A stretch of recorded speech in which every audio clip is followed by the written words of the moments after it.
on with it and discuss. Hi, I'm Chef Jason Bruner, and I'm the executive chef of 101 Restaurant in Tallahassee.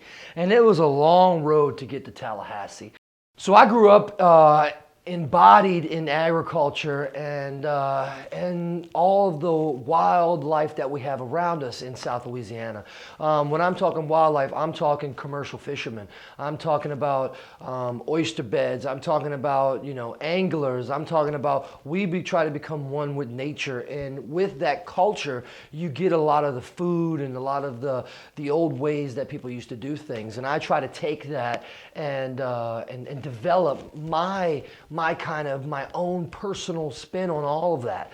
And so me being from South Louisiana and growing up in the agriculture, I worked in the tomato fields, I worked grafting orange trees, but I also worked on the commercial fisherman side. So I've been on shrimp boats too many times I don't even want to count. As a young kid picking shrimp and learning what's actually in that water, seeing the bycatch, learning what I can do with that bycatch. For instance, crabs. There's a lot of blue crabs that come in those nets that catch the shrimp. There's a lot of flounders and redfish. Every now and then you'll get some fish that you really can't use, or you could use for bait fish to fish on another angle. So all those things kind of come together, and we get a sense of family, of culture, and all that food and all that kind of all comes back to the dinner table, no matter how you look at it, whether it's getting shipped off to grocery stores and things like that around the area, or whether they're taking some of that citrus and shipping it state to state, or even to different countries as far as our oysters and things like that go. So being from Louisiana and having such a rich environment to grow things, and such a plentiful Gulf of Mexico to harvest fresh seafood out of, kind of roped me into what I'm doing now as far as being the executive chef here in Tallahassee. But my story just started there in Lower Plaquemines Parish, and it eventually evolved into me cooking in some of the best restaurants, not only in the city of New Orleans, but throughout the world. So after coming up as a young lad, I eventually made my way to New Orleans, which is about 15 to 20-minute ride from where I live in South Plaquemines. And what I accomplished there was to be able to cook in these amazing restaurants like the Brennan family, which I worked for Dickie Brennan at the Bourbon House right on Bourbon Street. And then I also worked for his other family member, Ralph Brennan, at the Redfish Grill. I was the executive pastry chef at a place called Grand Isle, which is right outside of Harris Casino, right downtown New Orleans. I also worked at Dominica, and Dominica is now the top 5 Italian restaurant in the United States. Very good restaurant. I learned a lot of techniques and things when I was down there. And then my story just kind of evolved after going to culinary school. I went to the CIA, which is the Culinary Institute of America, which is located upstate in Hyde Park, New York. And with that being kind of the grassroots of what I needed to learn, I took all of those cultural experiences from my hometown in New Orleans and brought that up to New York. While I was there, I got my hands involved in as much as I could. We got involved in the Ice Carving Club, where eventually I became the president of the Ice Carving Club. I was involved in the Brew Club, where we learned how to make beer and different things like that, because food is centered around everything, in culture and people and family and business. So after learning the techniques of cooking and stuff comes the business part, where you start learning your food costs, your labor costs, your percentages, making things where you can cook for other people but still make a living. And then coming from the CIA, I got the opportunity to go to China. It was a place called Chengdu, which is the lower Sichuan region of China, and it's all about the peppercorns down there. The Sichuan peppercorns is the base of their food, and it was such an experience and a culture shock for me coming from America and going to China and getting able to see these things. We also got the opportunity to cook at the 2008 Beijing Beijing Olympic Games. We toured around Beijing. We've seen a lot of other beautiful things in China, like the Great Wall and the Ming Dynasty and different things like that. So we brought those cultures that people have been cooking these dishes for thousands of years, and we got to see these recipes firsthand. Now, while I was at the Szechuan Institute for Higher Cuisine, which is the name of the school that I attended, I got the opportunity to kind of see a lot of these techniques and a lot of these ingredients that I haven't seen before. And before you know it, I start to kind of use that here, use that there, and mix it with some of my culture from Louisiana. China was a great place to learn, study, live, and we just had such a great experience. So I went straight from China and back to Columbia, South Carolina. And I mentioned I did a lot of odd jobs in the restaurant business. Well, before I went to school, I actually was a hibachi chef. In Columbia, South Carolina, at a place called Sumo's Japanese Steakhouse. If you're ever in Columbia, you need to check them out off of Clemson Road. And so what we did is we went back to South Carolina, and I picked up a job as a sous chef in an Italian restaurant. I always loved Italian food, and I was trying to make my way to Italy. Well, I started putting my ear to the ground and started trying to figure out a way to get there.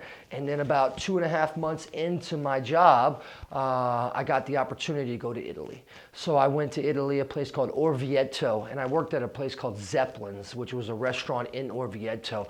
We also attended a small culinary school out there where I attended that for about 6 months. And then we cooked at the restaurant Zeppelin, and we made all these amazing, just classical Italian dishes. The things you don't see here, there's not too much chicken marsala over there in Italy. You get beautiful phyllo dough wrapped in spinach and cream, and you get these beautiful tiramisu cakes that they make, and you can share with the whole family. Italy was a great place. The porchetta, a whole pig wrapped and stuffed with rosemary and garlic and crispy and sliced thin. There's just so many beautiful things that I experienced in Italy.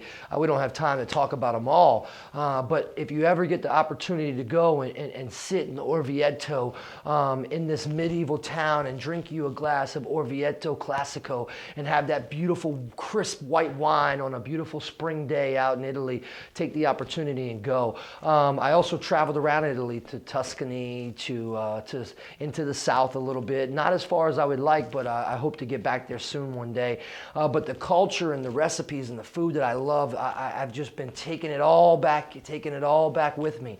And every opportunity that I get, I try to showcase these different things, whether it's Szechuan peppercorns mixed with the fresh pasta, or it's some of these dishes from Louisiana blended with some of those Italian sauces and things like that. And then, getting back here, I decided I really needed to go back to school and learn baking and pastry. As I was in Italy, I was around a lot of people that was very good at baking, and I needed to brush it up on my skills. So I thought the best place to do that would go back to the Culinary Institute of America and really learn these techniques for baking and pastry. So I enrolled back at the CIA for a baking and pastry degree, and then I got the opportunity to kind of travel around a little bit more. Headed back to Louisiana, back to my roots, worked there for about another 6 to 8 months, and then I was off to Australia. Australia was a beautiful place. I spent a lot of time, about 4 or 5 weeks in Sydney, staging around different restaurants, just kind of cooking for free, getting as much knowledge as I could about ingredients, about culture, about what they've been doing there, and how I can take that back with me. Spent a little bit of time there, about 6 months, and then I headed on back to America, land of the free, and we brought all of these techniques and all these ingredients back with me. I ran a couple restaurants in Orlando, Florida, Terrace 390, opened up Atlantic Cove, spent some time at Square One Tapas, and this was inside of a boutique hotel where we did Indian tapas, which really gave me another opportunity to really get involved with the culture and flavors of India. You know, the gali masala, the fish tatik, the naan bread. I worked the tandoori oven, pudi bread, which is one of my favorites, that puff up and you can fill it with stews and things like that. The curries, the tandoori chicken, and just the amount of flavor and spice that go into this food is just amazing. Spending my time in Orlando, I spent about 3 or 4 years. Actually, I was there about 4 or 5 years, actually. And I got the opportunity to be the executive chef of Atlantic Cove. We opened up right across the street from SeaWorld, and it was all about the fish.